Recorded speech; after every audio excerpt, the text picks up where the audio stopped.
Hello everyone, कैसे हो आप सभी लोग। आई होप आप बहुत अच्छे होंगे और अच्छे से तैयारी भी चल रही होगी। सो आज हम करने वाले हैं मंथली एमसीक्यू सीरीज का part 8 for the month of December. अगर आपने इसका प्रीवियस पार्ट नहीं देखा है तो आई बटन पे आप क्लिक कर सकते हैं। यहाँ पे आपको इसका लिंक विजिबल हो जाएगा और इस लेक्चर की जो पीडीएफ है वो एज यूजुअल आपको वीडियो पब्लिश होने के बाद हमारे टेलीग्राम चैनल पे मिल जाएगी। तो जल्दी से स्टार्ट करेंगे आज का सेशन। पहला आपका क्वेश्चन है, world soil day is annually observe across the globe on. तो वर्ल्ड सॉइल डे हम ऑब्जर्व करते हैं 5 दिसंबर को और इस बार हमने इसका 11th एडिशन जो है वो ऑब्जर्व किया था, जिसका थीम था caring for soils measures monitor manage. Okay, ये इसकी थीम थी। अगर अब बात करते हैं अवार्ड्स एंड प्राइजेस की, तो वर्ल्ड सॉइल डे के दिन आपका इवेंट हुआ था जिसमें किंग भूमि बोल वर्ल्ड सॉइल डे अवार्ड दिया गया था to the Water and Soil Department of Ministry of Agriculture जहाद of Islamic Republic of Iran, जिसमें एक मेडल इनको प्रोवाइड किया गया था और इसमें चेक प्रोवाइड किया गया था आपका $15,000 का and a trip to Thailand to receive this prize. Next आपका अवार्ड था ग्लिंका वर्ल्ड सॉइल प्राइज 2024 जो दिया गया था थाईलैंड के land development department under the ministry of agriculture and corporative of Thailand, जिनको चेक दिया गया था अगेन $15,000 का with a gold plated Glinka medal. And जो ये अवार्ड था it is sponsored by the Russian federation. Now बात कर लेते हैं आपके फूड एंड एग्रीकल्चर ऑर्गेनाइजेशन की। इसके डायरेक्टर जनरल कौन है? Qu Dongyu. हेडक्वार्टर्स का लोकेटेड है आपका रोम इटली में and it is founded in the year 1945। Okay, next आपका क्वेश्चन है, recently in November the department for promotion of industry and internal trade sign a 2-year MOU with dash company to foster 2000 plus startup. तो इनमें से कौन सा आपका जो है कंपनी है जिसके साथ यहाँ पे 2 साल का MOU साइन किया है? किसने? Department of promotion of industry and internal trade ने, ताकि हम फॉस्टर कर सके 2000 से ज्यादा स्टार्टअप को। तो इट इज योर विंजो। ठीक है, कौन सी कंपनी है? विंजो। विंजो ऐप्स आपने सुना ही होगा, जो गेमिंग ऐप होती है, उसके साथ ये अग्रीमेंट साइन किया गया है 2 साल का। और इस पार्टनरशिप में जो है सेंटर ऑफ एक्सीलेंस जो है वो स्टैब्लिश किया जाएगा by Winzo in collaboration with your DPIIT। ठीक है, department for promotion of industry and internal trade के कोलैबोरेशन से। ओके, नेक्स्ट आपका क्वेश्चन है, द जनरल उपेंद्र द्विवेदी जो चीफ है आपके आर्मी स्टाफ के, he awarded the president's scholars to 4 battalion of which of the following infantry। तो इन्फेंट्री की कौन सी 4 बटालियन थी? इनमें से कौन सी इन्फेंट्री है जिसकी 4 बटालियन को जो है इन्होंने प्रेसिडेंट स्कॉलर दिया है? तो आंसर आपका हो जाएगा it is your mechanized infantry. ठीक है, answer here is option number E. और ये आपका जो प्रेसिडेंट स्कॉलर अवार्ड जो है इसे निशान भी बोला जाता है, जो हाईएस्ट ऑनर माना जाता है मिलिट्री यूनिट में। एंड जो इवेंट है ये कहाँ पे हुआ था? ये आपका हुआ था अहिल्यानगर महाराष्ट्र में। ठीक है, और ये mechanized infantry centre and school जो आपका लोकेटेड है महाराष्ट्र में, वहां पे ये इवेंट आपका हुआ था, जिसमें mechanized infantry regiment 26 and 27 battalion को ये कॉलर दिया गया था और ब्रिगेड ऑफ गार्ड जो है उसके 20th एंड 22nd बटालियन को ये आपका ऑनर दिया गया था। ओके, नेक्स्ट आपका क्वेश्चन है, in December the UNESCO has recognised sake making process as a intangible cultural heritage of a humanity. Sake is a traditional drink of which country? तो sake जो है ये आपकी ट्रेडिशनल ड्रिंक है Japan की। तो answer here is option number C, that is इस sake making process को यहाँ पे यूनेस्को ने रिकॉग्नाइज किया है इंटेंजिबल कल्चरल हेरिटेज। ठीक है, नाउ जापान का आइकॉनिक राइस वाइन है ये, जिसको ये आपका intangible cultural heritage of humanity दिया गया है। ठीक है, नाउ यूनेस्को की अगर बात करें तो यूनेस्को के डायरेक्टर जनरल आपके करंटली हैं एंड्री ऑजलिंग। हेडक्वार्टर लोकेटेड है पेरिस फ्रांस में और 1945 में इसको स्टैब्लिश किया गया था पेरिस। अगर बात करें जापान की तो करंट PM इसके हैं शिगेरू इशिबा, कैपिटल इसकी है टोक्यो एंड करेंसी इसकी आपकी है जापानीज येन। ओके, नाउ अगर हम बात करें इंडिया की तो इंडिया के कौन कौन सी चीजें यहाँ पे आपका लिस्ट की गई हैं as a intangible cultural heritage. तो पहली आपकी 2024 से बात करते हैं, तो पहली आपकी है नवरोज जो पारसी न्यू ईयर है। 2023 में आपका रिकॉग्नाइज किया गया था गरबा को, आप सभी को पता है ट्रेडिशनल डांस है आपका गुजरात का।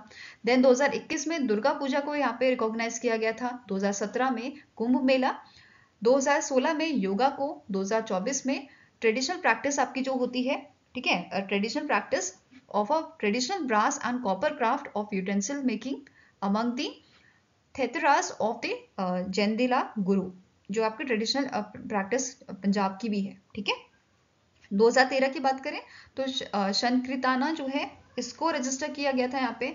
फिर 2012 में बुद्धिस्ट चांटिंग ऑफ लद्दाख, इसको आपका जो है इस लिस्ट में इंक्लूड किया गया था। 2010 में 3 चीज़ें इंक्लूड की गई थी, Chhau dance, then Kalbelia folk dance, and next आपका Mudiyettu ritual dance and drama जो आपका है उसको यहाँ पे रजिस्टर किया गया था। वहीं पे 2009 में रजिस्टर किया गया था राममन।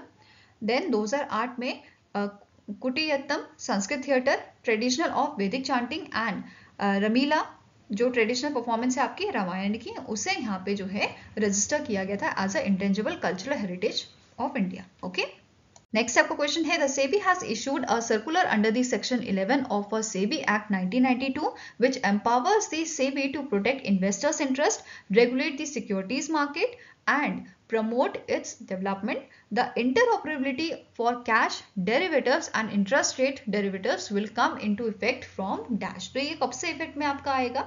तो it will come in effect from the 1st April 2025. ठीक है, ये आपका इफेक्ट में आएगा 1 अप्रैल 2025 से। और सेबी के चेयरमैन कौन है currently? It is Madhabi Puri Buch, जो फर्स्ट विमेन चेयरपर्सन है सेबी की, एंड इसका हेडक्वार्टर लोकेटेड आपका मुंबई महाराष्ट्र में। नेक्स्ट आपका क्वेश्चन है, the Asian development bank has approved $1 million policy based loan to boost India's logistic sector and export competitiveness. तो इनमें से कितना अमाउंट जो है वो एशियन डेवलपमेंट बैंक द्वारा अप्रूव किया गया है, किस चीज के लिए? बूस्ट करने के लिए इंडिया के लॉजिस्टिक सेक्टर और एक्सपोर्ट कॉम्पिटिटिवनेस को। तो आंसर आपका हो जाएगा it is your $350 million loan. ठीक है, आंसर आपका यहाँ पे है option number C, that is $350 million loan, policy based loan जो है ये अप्रूवल दिया गया है एडीबी के द्वारा, जिसका हेडक्वार्टर मनीला फिलीपींस में लोकेटेड है। मेंबर्स इसके 69 है करंटली, एंड इसे एस्टैब्लिश किया गया था 1966 में। ओके, नेक्स्ट क्वेश्चन है, as per the CRISIL rating limited the growth in asset under management of NBFCs is expected to moderate to -% in the financial year 2025 and financial year 2026. तो इनमें से कितना परसेंटेज जो है ये एक्सपेक्टेड है इनकी ग्रोथ फॉर द NBFCs? ठीक है, asset under management of NBFCs, तो इट इज योर 15 to 17%। ठीक है, ये आपकी रहेगी फाइनेंशियल ईयर 2025 से फाइनेंशियल ईयर 2026 तक। ओके, वेयरएज यहाँ पे अगर बात करें फाइनेंशियल ईयर 2024 की, तो ये आपकी थी 23%, और अभी इन दोनों के लिए यहाँ पे प्रिडिक्शन दी गई है 15 से 17%। ओके, नाउ क्रिसल रेटिंग की अगर बात करें तो इसके मैनेजिंग डायरेक्टर आपके हैं सुबोध राय, हेडक्वार्टर लोकेटेड है मुंबई महाराष्ट्र में, इनकॉर्पोरेट किया गया था 1987 में। और क्रिसल जो है ये इंडिया की फर्स्ट क्रेडिट रेटिंग एजेंसी है, ये ध्यान में रखना है आपको। फाइन, और इसने ऑपरेशंस इनका स्टार्ट किया था 1988 में, 1987 में इनकॉर्पोरेट की गई थी, और ऑपरेशन कब हुआ था? 1 साल में। ठीक है, नेक्स्ट क्वेश्चन है, who is appointed as a new governor of RBI? तो ये क्वेश्चन तो बहुत बार किया हुआ है। आरबीआई के नए गवर्नर आपके बने हैं संजय मल्होत्रा।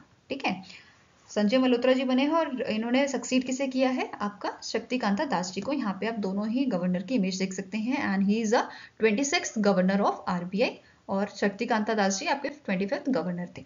ठीक है, अब यहाँ पे एक चीज नोट करना है, एक तो इनका टेन्योर जो है 3 साल का है, और इन्होंने एज अ सीएमडी भी वर्क किया है आरईसी लिमिटेड में। ओके, नेक्स्ट आपका क्वेश्चन है, which among the following small finance bank has appointed R Rameshan as its part time chairman till 7th February 2026? तो इनमें से कौन सा स्मॉल फाइनेंस बैंक है जिन्होंने आर रमेशन को अपना पार्ट टाइम चेयरमैन बनाया है? ठीक है, और इनका टेन्योर रहेगा आपका 7 फरवरी 2026 तक। ओके, आंसर हियर इज जना स्मॉल फाइनेंस बैंक। ठीक है, कौन से स्मॉल फाइनेंस बैंक के ये चेयरमैन बने हैं? जना स्मॉल फाइनेंस बैंक की, जिसका हेडक्वार्टर आपका बेंगलुरु कर्नाटका में लोकेटेड है, और इन्होंने सक्सीड किया है सुभाष कुंतिया को।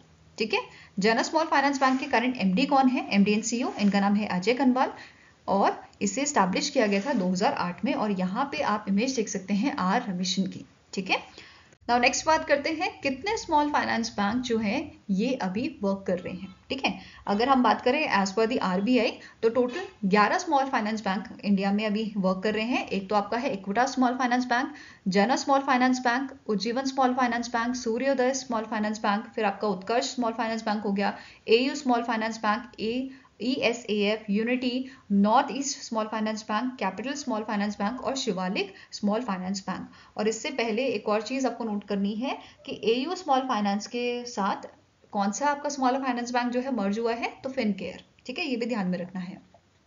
नेक्स्ट आपका क्वेश्चन है which company has delivered its second Drishti 10 starliner surveillance drone to the Indian navy at a Porbandar base in Gujarat. तो इनमें से कौन सी कंपनी है जिसने रिसेंटली सेकंड दृष्टि 10 स्टारलाइनर जो है सर्विलेंस ड्रोन जो है वो डिलीवर किया है, किसे, इंडियन नेवी को। इससे पहले भी इंडियन नेवी को पहला जो दृष्टि 10 स्टारलाइनर ड्रोन है वो डिलीवर किया गया था इन मंथ ऑफ जनवरी, ठीक है, जनवरी 2024 में ये डिलीवर किया गया था इंडियन नेवी को। एंड सेकेंड वाला अब दोबारा से यहाँ पे जो है आपका इंडियन नेवी को डिलीवर किया गया है by the Adani aerospace and defence limited. तो आंसर आपका हो जाएगा ऑप्शन नंबर ई। अब दृष्टि 10 जो है ये आपका वेरिएंट है Israel Hermes 900 medium altitude long endurance, जो आपका UAV है, ठीक है, ड्रोन जो है आपका बेसिकली, और इसे मैन्युफैक्चर किसने किया है, अदानी एरोस्पेस ने, ठीक है। अब जो ये आपका ड्रोन है ये आपका 32,000 फीट तक यहाँ पे जो है आराम से काम कर सकता है। पेलोड ये कितना कैरी कर सकता है, 450 kg का ये पेलोड कैरी कर सकता है। यहाँ पे आप इसकी इमेज देख सकते हैं, और ये ऑल वेदर ऑपरेशन में वर्क कर सकता है, ठीक है, किसी भी वेदर में आपका आराम से काम करेगा ये सब चीज़ें यहाँ पे मेंशन की गई थी। साथ में आप बात करते हैं अदानी एरोस्पेस एंड डिफेंस की, तो इसके कारण CEO हैं आशीष राजवंशी, हेडक्वार्टर लोकेटेड है अहमदाबाद गुजरात में, और 2017 में इसको जो है एस्टैब्लिश किया गया था। ओके, साथ में ही एक और चीज़ जो आपको नोट करनी है कि दृष्टि 10 स्टारलाइनर जो है इसे इंडियन आर्मी को भी डिलीवर किया गया था।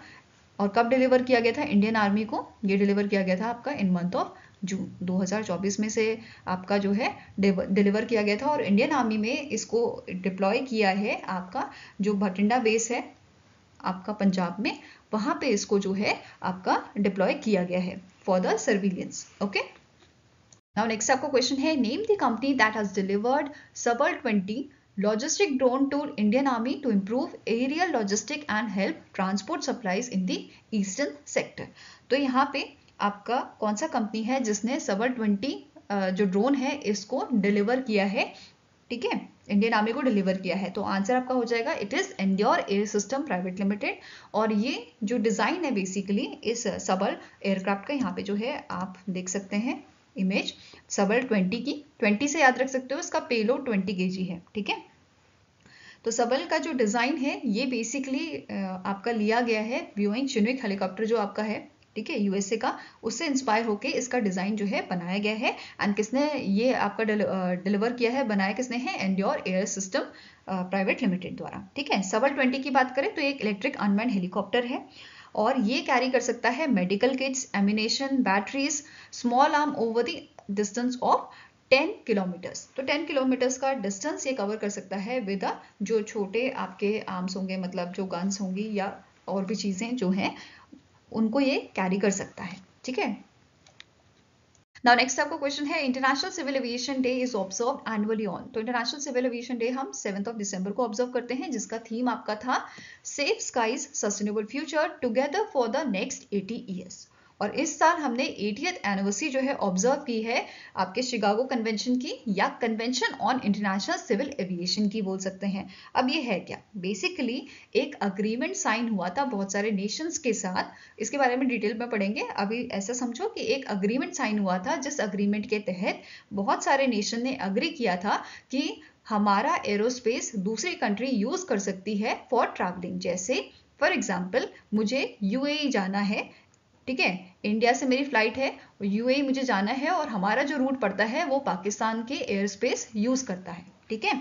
अगर यहाँ पे पाकिस्तान मना कर दे कि मेरा एरोस्पेस यूज नहीं करना है तो इंडिया को दूसरा रूट लेना पड़ेगा, है ना, जो लंबा रूट होगा। तो इस अग्रीमेंट में क्या हुआ, इंडिया, पाकिस्तान और UAE तीनों ने अग्रीमेंट साइन किया कि भाई आप, या इंडिया और पाकिस्तान का ले लो, चलो इन दोनों ने अग्रीमेंट साइन किया कि पाकिस्तान ने बोला आप मेरा UAE जाने के लिए आप मेरा जो एरोस्पेस का है वो यूज कर सकते हो, बस ट्रैवलिंग पर्पस के लिए आप यूज कर सकते हो। इसमें बहुत सारी कंडीशंस भी थी, वो चीज अलग बात है, हमें क्या पढ़ना है, कन्वेंशन हमें समझना है। वो आपको समझ आ गया होगा कि एक अग्रीमेंट साइन किया गया जिसमें दोनों ही देशों या बहुत सारे देशों ने अंडरस्टैंडिंग दिखाई और ये बोला है कि आप हमारा एरोस्पेस यूज कर सकते हो फॉर एयर ट्रांसपोर्ट। ओके, ये क्लियर हुआ। और इस साल हमने इसकी 80th एनिवर्सरी ऑब्जर्व की है, क्लियर है।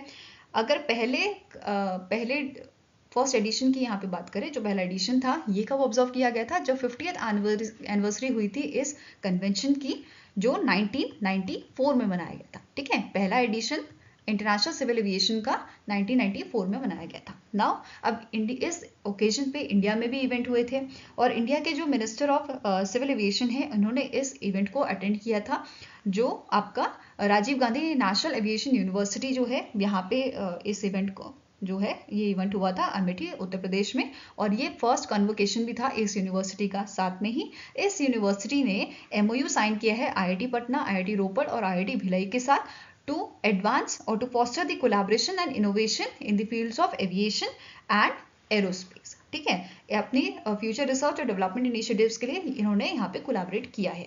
ओके, नाउ अब बात करते हैं इसकी थोड़ी हिस्ट्री की।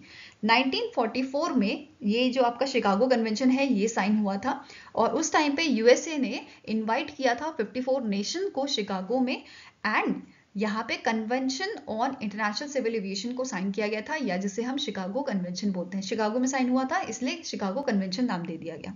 ठीक है, अब इसकी 80th एनिवर्सरी हमने ऑब्जर्व की थी। साथ में ही यहाँ पे जो नोट करने वाली बात है कि जो आपका इंटरनेशनल सिविल एविएशन ऑर्गेनाइजेशन है, ठीक है, इसका टारगेट है, ये क्या टारगेट है इसका, कि हमें अचीव करना है नेट जीरो कार्बन एमिशन 2050 तक। तो इस टारगेट पे बेस्ड आपका क्वेश्चन बन सकता है, तो ये चीज ध्यान में रखिएगा।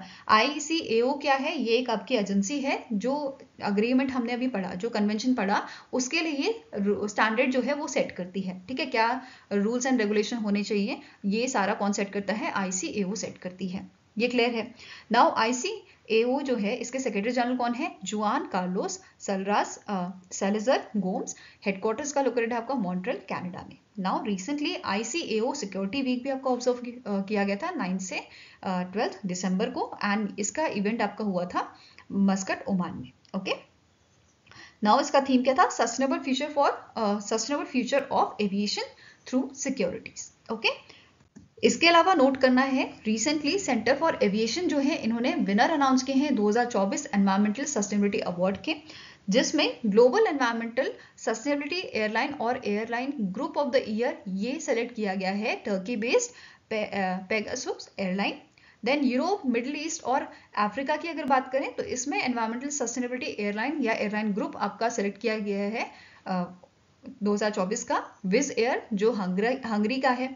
Then Asia environmental sustainable airline group of the year, इसमें सेलेक्ट किया गया है सिंगापुर की एयरलाइन स्कॉट को। ठीक है, ये वाली आपकी हंगरी की एयरलाइन है। Then North American environmental sustainability airline और airline group of the year ये सेलेक्ट की गई है Frontier airline from America. Latin America की बात करें, लेटिन अमेरिका में ये आपका सेलेक्ट किया गया है Viva Aerobus from the Mexico. Clear है।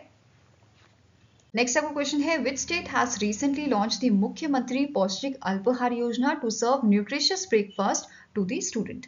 तो इनमें से कौन सा स्टेट है जिसने रिसेंटली मुख्यमंत्री पौष्टिक अल्पाहार योजना को लॉन्च किया है, ताकि जो स्कूल के बच्चे हैं उनको आफ्टर प्रेयर ब्रेकफास्ट प्रोवाइड किया जा सके। तो answer here is option number C, that is Gujarat government द्वारा इसको लॉन्च किया गया है और इस इनिशिएटिव को लॉन्च किया है अंडर द सुपोषित गुजरात मिशन। ठीक है, कौन से मिशन के अंडर लॉन्च किया गया है, सुपोषित गुजरात मिशन के तहत। और इस स्कीम में जो स्टूडेंट्स आपके प्री प्राइमरी से 8th क्लास तक या 8th ग्रेड तक के जो बच्चे होंगे उनको यहाँ पे ब्रेकफास्ट प्रोवाइड किया जाएगा। और कितना एलोकेशन प्रोवाइड किया गया है इसके लिए, तो 617 करोड़ रुपीस का। ओके, साथ में ही मेंशन किया गया है जो बच्चे ट्राइबल या डेवलपिंग एरिया से होंगे उनको 200 ml फ्लेवर्ड मिल्क प्रोवाइड किया जाएगा अंडर दी दूध संजीवनी योजना। और इवन यहाँ पे आफ्टरनून रेसेस के लिए स्नैक्स भी प्रोवाइड किया जाएगा इनको to the 15.05 lakh students in the 81 talukas. Okay, next आपको क्वेश्चन है, which among the following union minister has launch the 3rd edition of Nayi Chetna Pahal Badlaav Ki national campaign to combat gender based violence. तो इनमें से कौन से यूनियन मिनिस्टर हैं जिनके द्वारा 3rd एडिशन जो है नई चेतना पहल बदलाव की इस नेशनल कैंपेन को लॉन्च किया गया था। तो answer here is option number A, that is Shivraj Singh Chouhan जो है इन्होंने इस कैंपेन को लॉन्च किया था, which is to combat the gender based violence। and इस कैंपेन का स्लोगन आपका था एक साथ एक आवाज हिंसा के खिलाफ। ओके, नाउ ये जो आपका नेशनल कैंपेन है which is the third edition, इसको ऑर्गेनाइज किया था दीन दयाल अंत्योदय योजना national rural livelihood mission day NRLM under the ministry of rural development. And साथ में ही जो शिवराज सिंह चौहान जी हैं, इन्होंने इनॉग्रेट किया था 227 new gender resource centre across the 13 states. और जो ये आपके सेंटर्स हैं, इन सेंटर्स में जाके आप जो है इंसिडेंट्स जो है उनको रिपोर्ट कर सकते हो। यहाँ पे साथ में ही आपको जो है लीगल असिस्टेंस भी यहाँ पे आपको प्रोवाइड की जाएगी इन सेंटर्स में। ओके, नेक्स्ट क्वेश्चन है on 26 November 2024 5th anniversary of a national youth parliament scheme web portal was celebrated in new Delhi, Delhi. Which ministry has developed this portal? तो 26 नवंबर जिस दिन हम संविधान दिवस मनाते हैं, उस दिन 5th एनिवर्सरी आपकी कंप्लीट हुई है national youth parliament scheme portal की, वेब पोर्टल की, और इसे डेवलप किया था मिनिस्ट्री ऑफ पार्लियामेंट अफेयर्स ने। ओके, नाउ कब इसे लॉन्च किया गया था? 2019 में इसे लॉन्च किया गया था by the former president Ramnath Kovind ji to commemorate the 70th anniversary of Indian constitution और संविधान दिवस। ओके, इसी के साथ नोट करना है इन मंथ ऑफ सितंबर जो ये आपका पोर्टल था national youth parliament scheme web portal, इसका 2.0 वर्जन जो है लॉन्च किया गया था by the union minister Kiran Rijiju.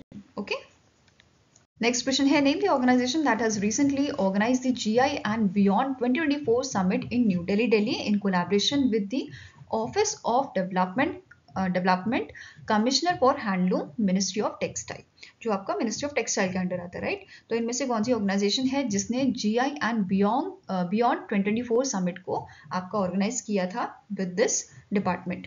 ठीक है, तो answer here is handloom export promotion council. Answer आपका हो जाएगा ऑप्शन नंबर डी। और जो ये समिट है इसे यहाँ पे इनॉग्रेट किया था जो हमारे यूनियन मिनिस्टर हैं मिनिस्ट्री ऑफ टेक्सटाइल के, गिरिराज सिंह जी। और इस इवेंट के दौरान इन्होंने नए GI सर्टिफिकेट्स जो हैं 10 आर्टिसंस को यहाँ पे डिस्ट्रीब्यूट किए थे। फाइन, नाउ नेक्स्ट आपका पॉइंट है इस इवेंट में जो यूनियन मिनिस्टर ऑफ स्टेट हैं आपके पवित्रा मगरीटा, इन्होंने इनॉग्रेट किया था डायमंड जुबली सेलिब्रेशन आपका वर्ल्ड क्राफ्ट फोरम का, जो अगेन आपका न्यू दिल्ली में हुआ था। एंड इसके बारे में और डिटेल में देखते हैं। जैसे जो फोरम है इसे ऑर्गेनाइज किया था export promotion council for handicrafts ने along with the development commissioner of handicrafts in collaboration with WCC which is world craft council. And ये इवेंट जो है ये बेसिकली इस इवेंट को, ये जो इवेंट हुआ था इसमें हमने कॉमरेट किया था 60th anniversary global craft movement की which is led by the WCC international. और ये सेलिब्रेशन न्यू दिल्ली के साथ साथ श्रीनगर में भी आपका हुआ था। ओके, इस इवेंट में जो हमारे मिनिस्टर हैं उन्होंने अप्रिशिएट किया था ओवर 7 मिलियन आर्टिसंस को for earning their livelihood from this sector, handloom and handicraft sector. Okay, और इवन यहाँ पे इन्होंने ये भी हाईलाइट किया था कि 300 से ज्यादा आपके GI टैग्स जो हैं दिए जा चुके हैं हैंडलूम एंड हैंडीक्राफ्ट्स प्रोडक्ट्स को। ओके, नाउ नेक्स्ट पॉइंट है ऑन 60th एनिवर्सरी इन्होंने रिलीज किया था वैल्यू ऑफ क्राफ्ट्स रिपोर्ट को and 60 years of WCC coffee table book इन्होंने यहाँ पे रिलीज की थी इस इवेंट। नाउ बात करते हैं वर्ल्ड क्राफ्ट काउंसिल या WCC इंटरनेशनल की। तो इसकी शुरुआत 1964 में की गई थी और इसकी जो प्रेसिडेंसी है वो 4 साल की होती है, रोटेटरी ही रहती है। और करेंटली इसके प्रेसिडेंट कौन है? साद अल क्वदमी, और यहाँ पे इसका हेडक्वार्टर लोकेटेड है स्टेट ऑफ कुवैत में। ओके, मतलब कुवैत में ये लोकेटेड है। नाउ एक चीज जो यहाँ पे नोट करनी है कि इन 2024 इंडिया की जो श्रीनगर सिटी है उसे ऑफिशियली रिकॉग्नाइज किया गया था वर्ल्ड क्राफ्ट सिटी। एंड इस सिटी के साथ साथ 3 और सिटी हैं जिनको रिकॉग्नाइज किया गया है world craft city in India. It is your Jaipur, Malappuram and Mysore. Okay, now next up question है who has launched the 2 pivotal initiative Anna Chakra and the SCAN which is subsidy claim application for National Food Security Act portal in New Delhi, Delhi। तो recently ये दोनों initiative launch किए हैं प्रहलाद जोशी जी ने, जो हमारे union minister हैं ministry of consumer affair, food and public distribution के and ministry of new and renewable energy के। तो आंसर आपका यहाँ पे क्या हो जाएगा? It is option number E, that is Prahlad Joshi. और जो ये आपके इनिशिएटिव है जैसे अन्ना चक्र, ये एक पब्लिक डिस्ट्रीब्यूशन सिस्टम है for supply chain optimization tool and इसे डेवलप किया गया था by the ministry of consumer affairs, food and public distribution in collaboration with the world food programme and your Foundation for Innovation and Technology Transfer and by the IIT Delhi. तो इन सब के collaboration से इस आना चक्र को develop किया गया है। नाउ सेकेंड आपका था स्कैन पोर्टल। स्कैन की आपकी जो फुल फॉर्म है ये इंपॉर्टेंट है, subsidy claim application for national food security act. तो नाम से पता चल रहा है इसका काम क्या रहेगा। ये जो प्लेटफॉर्म है ये हमें बेसिकली जो प्रोसेस है सब्सिडी क्लेम सबमिशन का उसको ये सिंप्लीफाई करेगा, उसको ये और ईजी बनाएगा एंड जो अप्रूवल होगा आपका सब्सिडी क्लेम्स का उसके लिए ये हमें हेल्प करेगा अंडर दिस 2013 एक्ट। ठीक है, national food security act 2013। Okay, next is in December the defence acquisition council जो मिनिस्ट्री ऑफ डिफेंस के अंडर आता है, इन्होंने ग्रांट किया है acceptance of necessity for 5 critical defence acquisition proposals worth over dash. तो इनमें से कितना बेसिकली जो 5 क्रिटिकल डिफेंस एक्विजिशन प्रपोजल थे इनको इन्होंने पास किया है और इसके लिए टोटल अमाउंट इन्होंने जो दिया है वो है ₹21,772 करोड़ का। Answer here is option number ए। और इसमें 5 क्रिटिकल डिफेंस एक्विजिशन प्रपोजल कौन कौन से हैं ये भी देख लेते हैं। जैसे पहला है कि यहाँ पे प्रोक्योरमेंट दी गई है, इसके लिए अप्रूवल दिया गया है 31 new water jet fast attack crafts के लिए for the Indian navy. Next है ये प्रोक्योरमेंट दी गई है 120 फास्ट इंटरसेप्टर क्राफ्ट्स के लिए। नेक्स्ट आता है आपका इलेक्ट्रॉनिक वॉरफेयर सूट के लिए, यहाँ पे जो है एक्सेप्टेंस ऑफ नेसेसिटी जो है उसका उसको यहाँ पे दिया गया है, जिसके अंदर आपका इंक्लूडेड है external airborne self protection jammer pods, next generation radar warnings receiver, ये सब इसमें इंक्लूडेड है। फाइन, नेक्स्ट आते हैं आपके ये प्रोक्योरमेंट आपकी है 6 एडवांस लाइट हेलीकॉप्टर्स की for the Indian coast guard. Next है for the modernisation of T-72 T-90 tanks, BMP infantry combat vehicles के लिए, then Sukhoi fighter aircraft engines के लिए ये प्रोक्योरमेंट यहाँ पे दी गई है। ओके, नेक्स्ट है the union cabinet has approved the 26.463 kilometres long Rithala Narela Nathupur corridor of a Delhi Metro phase 4 project to improve connectivity between Delhi and Haryana। तो recently दिल्ली और हरियाणा के बीच में कनेक्टिविटी के लिए यूनियन कैबिनेट ने अप्रूव किया है 26.463 किलोमीटर्स रिठाला नरेला नथुपुर कॉरिडोर को और ऑफ अ दिल्ली मेट्रो जिसका लार्जेस्ट नेटवर्क है हमारे इंडिया में। ठीक है, इंडिया की अगर बात करें with in India Delhi metro का सबसे ज्यादा बड़ा नेटवर्क है। ठीक है, साथ में ही इन्होंने यहाँ पे क्या बोला है, ये कॉरिडोर जो है ये इंप्रूव करेगा कनेक्टिविटी दिल्ली और हरियाणा के बीच में। और इसके लिए इस प्रोजेक्ट के लिए टोटल कॉस्ट जो है कितनी दी गई है, it is your ₹6,230 crore. Answer है इज ऑप्शन नंबर सी। और ये जो प्रोजेक्ट है ये 4 साल में आपका कंप्लीट होएगा एंड इम्प्लीमेंटिंग एजेंसी इसकी रहेगी आपके Delhi metro rail corporation limited. Fine, अब यहाँ पे एक और चीज बोली गई है ऑन कंप्लीशन ये कनेक्ट करेगा, ये जो कॉरिडोर है ये कनेक्ट करेगा शहीद स्थल न्यू बस अड्डा स्टेशन को जो आपका गाजियाबाद उत्तर प्रदेश में है to the Nathupur in Haryana via Delhi. ठीक है, दिल्ली के थ्रू ये दोनों स्टेट आपके कनेक्ट हो जाएंगे। Okay, next is recently in December the cabinet committee on economic affairs has approved the establishment of how many new Navodaya Vidyalayas in the uncovered district of a country under Navodaya Vidyalaya scheme.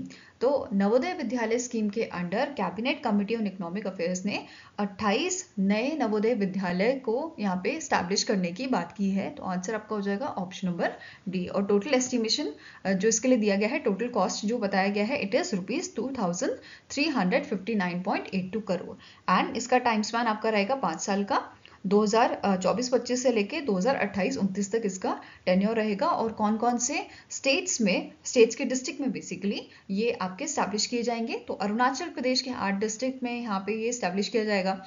Then आपके असम में 6 होंगे, मणिपुर में 3, कर्नाटका में 1, महाराष्ट्र में 1, waste Bengal में 2 और तेलंगाना में 7 होंगे। ओके, नाउ नेशनल और इंटरनेशनल डेज की बात कर लेते हैं। तो पहला आपका है international volunteer day for economic and social development, इसे हम ऑब्जर्व करते हैं 5 दिसंबर को। नेक्स्ट आता है आर्म फोर्सेस फ्लैग डे, इसे ऑब्जर्व किया गया था 7 दिसंबर को। ठीक है, स्कूल में आप सभी को याद होगा ये फ्लैग डे हम मनाते थे। फ्लैग यहाँ पे होता था पहले 5-5 रुपए के मिलते थे, फिर इसका रेट इंक्रीज हुआ 7 रुपए 10 रुपए के, फिर ये हमें फ्लैग दिए जाते थे और हम इसे कोट में लगाते थे अपने। तो ये हम 7 दिसंबर को मनाते हैं। इसका मेन एम क्या होता है कि ऑनर देना जो हमारे आर्मी पर्सन है ठीक है, मेन हो वीमेन हो जो सर्व कर रहे हैं आर्मी में, उनकी ब्रेवरी के लिए, उनके सेक्रीफाइस के लिए उनको ऑनर देना, ये इसका मेन एम होता है, चाहे वो इंडियन एयरफोर्स में हो, इंडियन आर्मी में हो, इंडियन नेवी में हो, या हमारे देश के किसी भी फोर्सेस में हो। ठीक है, नाउ 2024 में जो है हमने इसका 76th एडिशन जो है वो ऑब्जर्व किया था, वेरएस पहला एडिशन इसका कब ऑब्जर्व किया गया था, 1949 में। ओके, नाउ एक क्वेश्चन है आपके लिए कि currently who is a supreme commander of Indian Armed Forces? इनमें से कौन से आपके शख्स होते हैं जो सुप्रीम कमांडर होते हैं इंडियन आर्म्ड फोर्सेस के, एंड करेंटली कौन है, उनका नाम क्या है, आपको मुझे कमेंट सेक्शन में बताना है। आई होप गाइस आपको ये वीडियो पसंद आया हो, पसंद आए तो लाइक एंड शेयर जरूर कीजिएगा और हमारे साथ जुड़ने के लिए हमारे चैनल को सब्सक्राइब कीजिएगा। अगर आपके कुछ सजेशन है तो आप हमें मेल कर सकते हो benchmarkstudy007@gmail.com पे, या फिर आप हमें कमेंट सेक्शन में भी लिख सकते हैं। सो मिलेंगे सही नेक्स्ट वीडियो के साथ। Till then take care, have a nice day and all the best for your preparations.